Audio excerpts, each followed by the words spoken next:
दक्षिण कोकण आणि पूर्व विदर्भ भागात ऑरेंज अलर्ट, घाटमाथ्यावर जोरदार पावसाचा अंदाज। मराठवाडा आणि विदर्भात विजांच्या गडगडाटासह पाऊस कोसळणार।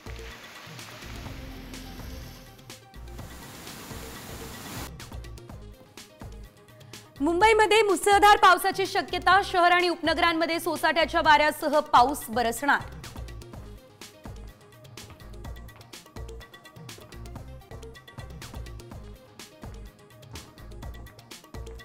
खासगी रुग्णालयांच्या भीषण आणि काळ्या वास्तव्याची डॉक्टरांकडून पोलखोल, मॅनेजमेंट रुग्णांकडून पैसे उकळण्यासाठी दबाव, रुग्णांच्या लुटीचा पर्दाफाश।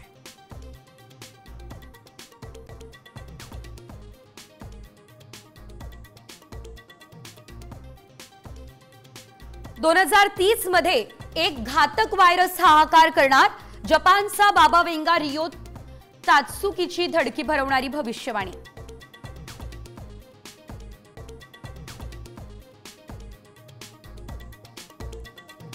राज्यात कोरोनाच्या 86 नव्या रुग्णांची भर, मुंबईमध्ये सर्वाधिक 36 रुग्ण सापडले, सक्रिय रुग्णसंख्या 500च्या वर।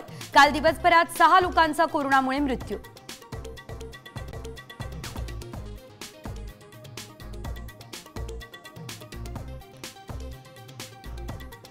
जगभरात कोरोनानं काढलं डोकं वर, अमेरिकेत 7 दिवसात 350 रुग्णांचा मृत्यू, थायलंडमध्ये एका आठवड्यात 50,000च्या अधिक रुग्ण, अमेरिकेसह सिंगापूर, हाँगकाँगमध्ये कोरोनाचा नवा व्हेरिएंट।